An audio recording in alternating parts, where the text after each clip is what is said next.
अब मैं उसको ललकार रहा हूं उस मंच के माध्यम से। जो मनवादी वकील था, ब्राह्मणवादी वकील था, जिसने भीम आर्मी को ललकारा था, मैं इस मंच के माध्यम से, उसने अकेले मंच था नहीं, उसने तो वीडियो के माध्यम से ललकारा था।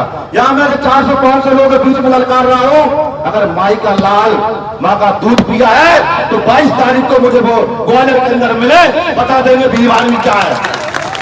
और उसकी माँ का दूध उसने पिया है, हम बताएंगे भीम आर्मी क्या है। मंच के माध्यम से मैंने एडवोकेट को ललकारा है, उसकी माँ ने दूध पिलाया तो मिल जाए मुझे उस दिन।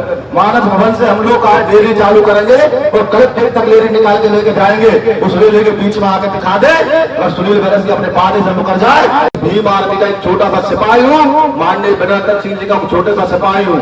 साथियों, जब हमारे नेता रात नहीं देखते, दिन नहीं देखते, बारिश नहीं देखते, तूफान नहीं देखते, ठंड नहीं देखते, धूप नहीं देखते, आदरणीय एडवोकेट चंद्रशेखर आजाद जी लगातार समाज के लिए संघर्ष कर रहे हैं, तो हम जैसे छोटे कार्यकर्ताओं की जिम्मेदारी बनती है कि हम भी उनके साथ मिलकर कंधे से कंधा मिला करके संगठन को मजबूत करने का काम कर सकते हैं।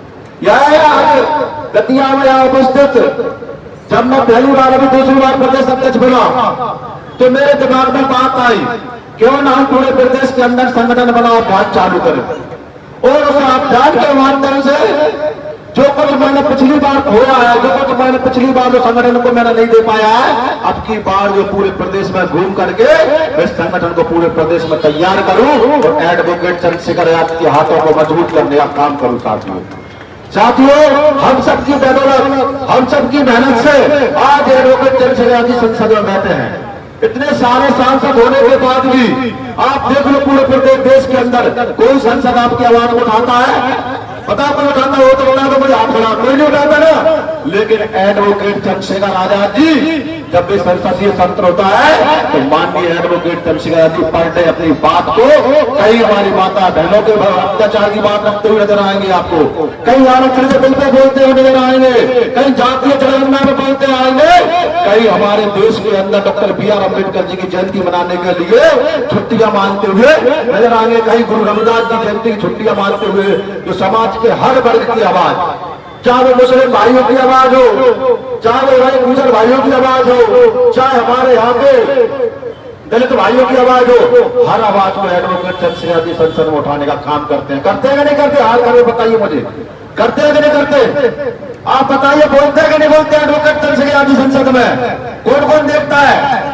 हाथ खड़े कर बताइए, कौन कौन आवाज आनी चाहिए? देखते हैं नहीं देखते?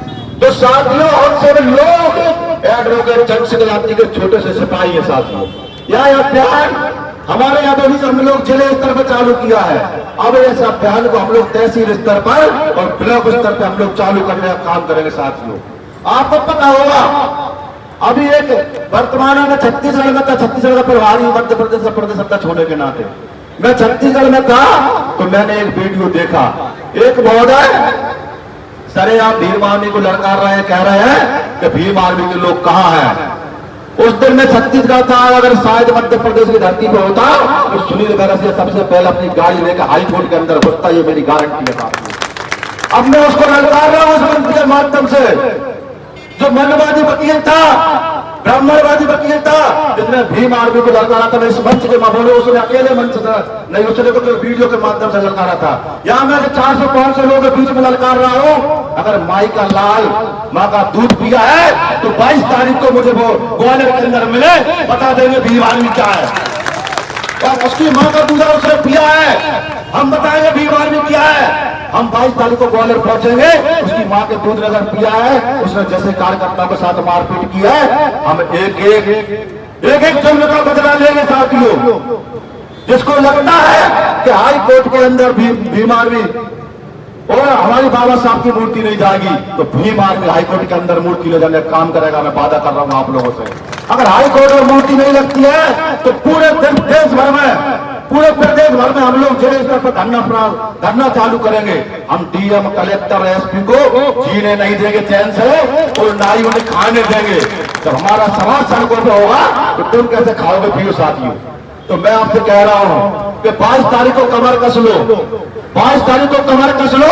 आप लोगों को ग्वालियर पहुंचना है और जिला स्तर पर यहाँ ज्ञापन देना है, दिखा देना है, उससे कहना इस बात को, और व्यास को, जो नाम है उसका व्यास, एडवोकेट व्यास, उसको टैग करके लिखना कि देखो दतिया के अंदर भीम आर्मी है, देखो सुनरदेव के अंदर भीम आर्मी है। कि वकील साहब आप जहां जाओगे वहां भीम आर्मी को पाओगे, पंजाब से लेकर कश्मीर तक, और कश्मीर से लेकर मध्य प्रदेश तक, मध्य प्रदेश से लेकर उत्तर प्रदेश तक, और उत्तर प्रदेश से लेकर बिहार तक आप भीम आर्मी को पाओगे। कहां तक बचोगे हमारी नजरों से, कहां तक बचोगे? भीम आर्मी का नारा एक प्रसिद्ध है, 100 साल से पहले भीम आर्मी पहुंचती है कि नहीं प्रसिद्ध? ये नारा कुछ समय के लिए कमजोर हो गया था, अब मैं मध्य प्रदेश में आ गया हूं तो इस नारे को दोबारा याद करने मंचों से कहना चालू कर दो कि 100 साल से पहले भीम आर्मी आप लोगों की मदद करने के लिए पहुंचेगी। साथ में मैं आपको कह रहा हूं 22 तारीख को कमर कस लो आप लोग। हमने ऐलान किया जिला स्तर पर, हमारे ग्वालियर के साथी, भिंड के साथी, मुरैना के साथी, श्योपुर के साथी, गुना के साथी, असुनर के साथी, जो भी तमाम जिले हैं, जिले स्तर पर इस आंदोलन को सफल बनाओ और दिखाओ कि भीम आर्मी मध्य प्रदेश के प्रत्येक कोने में है। और खासकर मैं खुद 22 तारीख को ग्वालियर में रहूंगा। इस मंच के माध्यम से मैंने एडवोकेट को ललकारा है, उसकी मां ने दूध पिलाया तो मिल जाए मुझे उस दिन।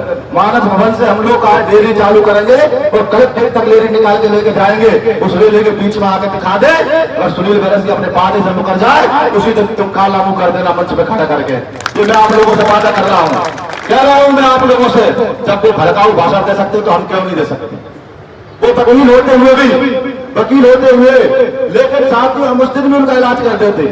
लेकिन हम बाबा साहब के संविधान को मानने वाले लोग, हम डॉक्टर BR अम्बेडकर जी के वंशज लोग हैं, हम इसलिए हम बाबा साहब के मान ले। साथियों आप ये बताइए, इस देश के अंदर, आप इस देश के अंदर बताइए मुझे, उच्चतम न्यायालय से लेकर नीचे तक जो न्यायालय चल रहा है सारे बाबा साहब की देन है कि नहीं? बाबा साहब की देन।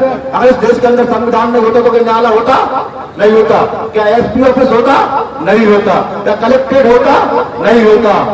ऐसे योग निर्माता, संविधान निर्माता, इस देश के निर्माता डॉक्टर BR अम्बेडकर जी की मूर्ति को चीफ जस्टिस के आदेश के होते हुए भी हाई कोर्ट में लगाने के लिए ब्राह्मणवादी वकीलों ने धरना किया है और हमारे साथियों के साथ मारपीट की है। देखिए कितनी घृणित मानसिकता है उनकी, देखिए कितनी जातिवादी मानसिकता है कि एडवोकेट चंद्रशेखर यादव जब ये देखा तो चंद्रशेखर यादव ने ट्वीट किया कि रोक सको तो रोक लो, एडवोकेट चंद्रशेखर यादव ग्वालियर के अंदर आएगा और हाई कोर्ट में मूर्ति लगी थी, एडवोकेट चंद्रशेखर यादव का वादा है। वादा टूटा आप लोगों ने। तो साथ ही हमारा नेता दमदार है, हमारा संगठन दमदार है, हमारी पार्टी दमदार है, तो हमारे कार्यकर्ता भी दमदार होना चाहिए कि नहीं होना चाहिए? दोनों हाथ मुझे होने चाहिए कि नहीं होना चाहिए? जब हमारा नेता दमदार है। साथियों मैं आप लोगों से वादा कर रहा हूं, मुझे आप 20 दिन का समय दो, 20 दिन के अंदर आपको मध्य प्रदेश में भीम आर्मी का चेहरा अलग देखेगा। पूरे देश के अंदर भीम आर्मी जिस तरह मध्य प्रदेश में नंबर 1 थी पूरे देश के अंदर, दोबारा से भीम आर्मी आपके बीच में पूरे प्रदेशों में नंबर 1 भीम आर्मी का नाम होगा।